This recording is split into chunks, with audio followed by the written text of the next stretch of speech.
Bonjour à tous et merhaba de cette semaine en Turquie. Çukurambar est un quartier relativement récent d'Ankara, très prisé par la nouvelle élite politique du régime et qui regroupe, entre autres, cafés luxueux courus par la jeunesse dorée de l'AKP, centres politiques et hôtels de luxe. C'est là, en pleine journée, qu'a été abattu Sinan Ateş, ancien président des Loups-Gris, une organisation ultranationaliste dont la branche en France a été dissoute. La police a rapidement interpellé de nombreuses personnes et les pistes conduisent à des dealers, des policiers des forces spéciales et des hommes politiques proches du MHP. Ancien président des Loups-Gris, membre du MHP et universitaire, Sinan Ateş a été abattu le 30 décembre à Ankara.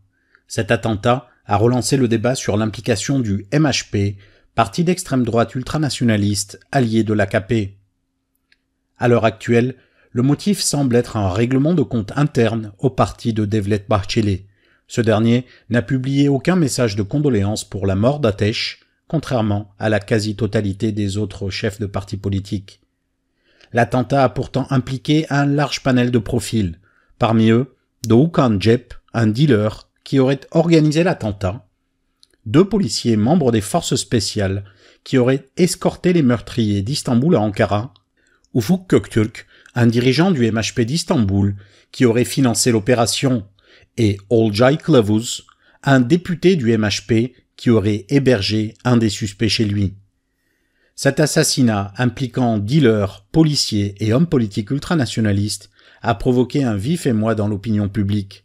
Pour le journaliste Ismail Saymaz, elle rappelle le scandale dit « accident de Susurluk » qui avait, à la fin des années 90, révélé les liens entre la mafia, la politique et les forces de sécurité turques.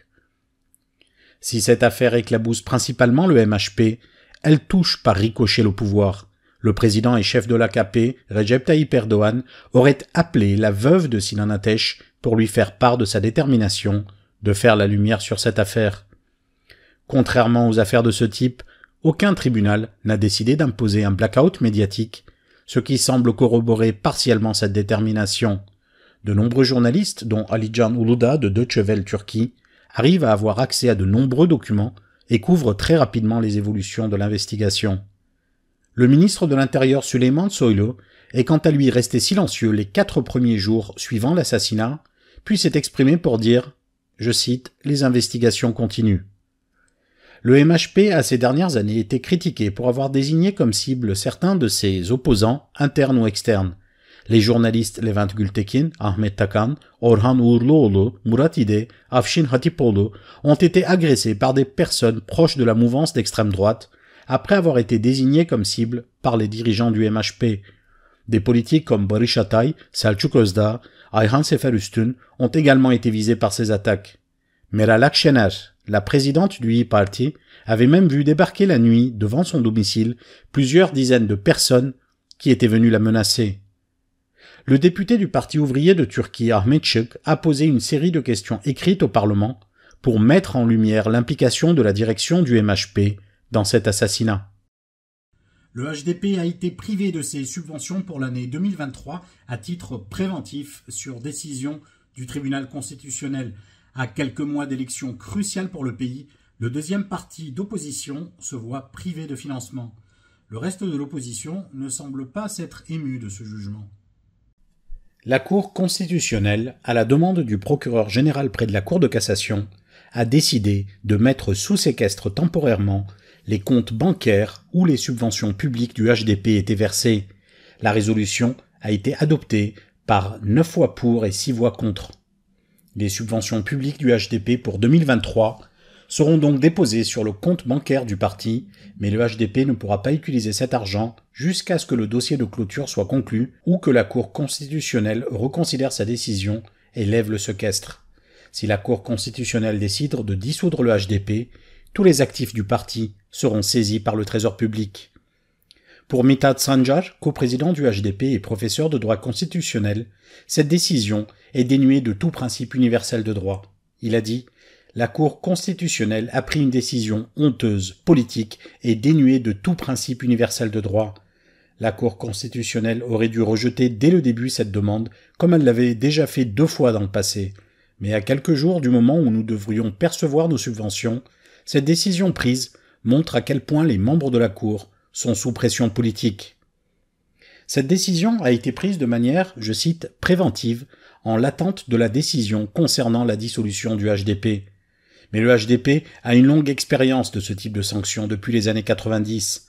Interdit à 7 reprises, autodissous à 2 reprises, le mouvement kurde a toujours su se reconstituer en parti politique après ses coups, augmentant à chaque fois son poids électoral. Pervin Buldan, la coprésidente du HDP, a tenté de rassurer ses électeurs. Elle a dit « Nous ferons en sorte que nos électeurs aient la possibilité de faire un choix. Nous avons un plan B, un plan C. » L'opposition du groupe des 6 de l'Alliance de la Nation n'a pas fait de commentaires sur cette décision. Mais à l'heure où ils pensaient pouvoir profiter des voix du HDP pour assurer une victoire dès le premier tour aux élections présidentielles, leurs espoirs ont été douchés par Pervin Buldan qui a dit « Nous présenterons un candidat au premier tour ». Et pour répondre aux critiques qui pourraient dire que cela pourrait faire les affaires d'Erdogan, la coprésidente a répondu « Pourquoi est-ce que le HDP ne pourrait pas présenter de candidat? Qu'avons-nous de moins que vous? N'avons-nous pas le droit de nous présenter aux élections? Ne représentons-nous pas un courant d'opinion politique ?» Kemaljan est revenu sur les principes qui guident Erdogan concernant les décisions de justice qui touchent ses rivaux en politique. Pour lui, un seul principe est valable, les avantages que cela peut lui procurer. La question de savoir si cette décision est annonciatrice d'une dissolution du HDP, oui, alors ça, c'est discuté. Mais ma position est un peu comme la tienne. Je pense que le pouvoir, concernant la dissolution du HDP, ou même les décisions sur İmamoğlu, a toujours la même ligne. C'est celle de savoir qu'est-ce que cela peut lui rapporter. Et la réponse à cette question est ouverte, elle peut évoluer. Et le pouvoir politique dispose de tous les leviers pour décider du rythme. Il peut accélérer un processus judiciaire, il peut le ralentir, il peut décider de l'issue des jugements, il peut contourner des jugements qui ne l'arrangent pas pour finalement faire appliquer un jugement qu'ils veulent.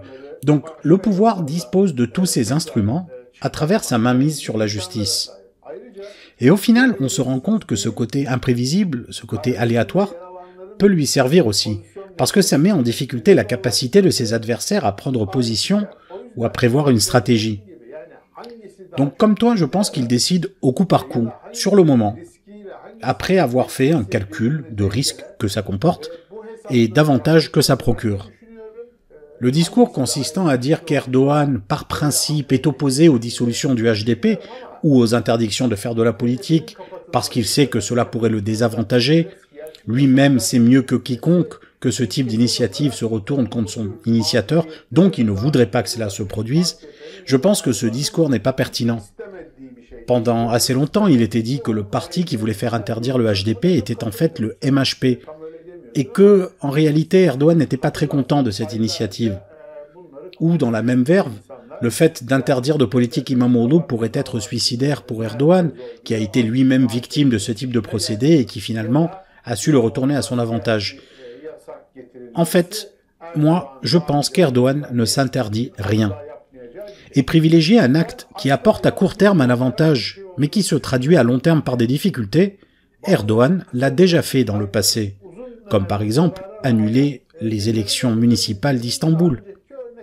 La Turquie vit depuis plusieurs mois une atmosphère politique lourde, rythmée par des décisions de justice importantes et par des réunions où les opposants se préparent à gouverner le pays avant même d'avoir gagné les élections, avant même d'avoir un candidat. Des informations selon lesquelles le conseil exécutif de l'AKP a activement discuté d'une date électorale plus rapprochée ont fait la une des journaux en Turquie cette semaine, alors que le pays se rapproche de ce qui sera une élection présidentielle décisive et très disputée ce printemps. Initialement prévue pour le 18 juin de cette année, le parti au pouvoir en Turquie, l'AKP, a pris des mesures pour avancer les élections générales au printemps. Après plusieurs semaines de spéculation, le président et chef de l'AKP, Recep Tayyip Erdogan, a confirmé ce jeudi qu'une date d'élection anticipée était bien une possibilité. Il a dit « Nous pouvons avancer la date des élections selon les conditions saisonnières ». L'évocation d'élections anticipées marque un changement d'attitude du pouvoir. Erdogan avait précédemment rejeté la suggestion de déplacer les élections, en plein milieu d'une dévaluation de la monnaie en décembre 2021, au cours de laquelle la lire avait plongé de 12 à 18 contre $1 en quelques jours, et conduisant de nombreux membres de l'opposition a appelé à des élections anticipées, Erdogan avait déclaré « Il n'y aura pas d'élections anticipées, point final ».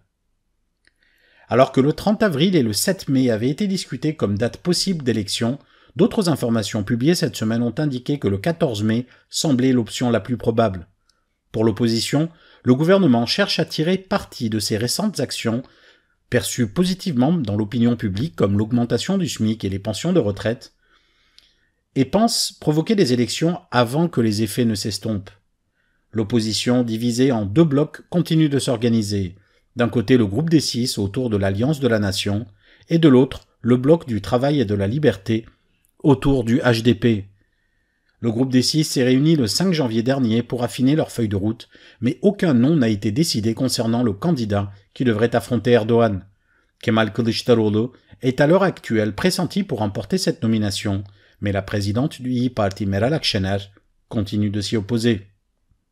Ekrem İmamoğlu continue de contre-attaquer. Celui qui a gagné à 2 reprises en quelques mois la mairie d'Istanbul risque de la perdre sur décision de juges particulièrement attentifs aux déclarations du pouvoir. C'est à travers des conférences de presse qu'Imamoğlu se défend et élargit son champ de lutte.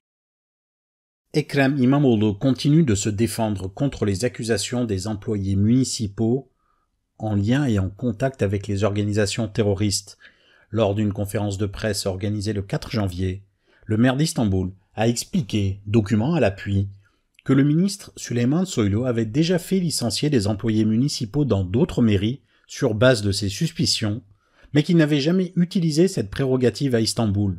Selon İmamoğlu, le ministre aurait gardé ces informations pour lui afin de l'accuser, le moment venu, de collusion avec le terrorisme.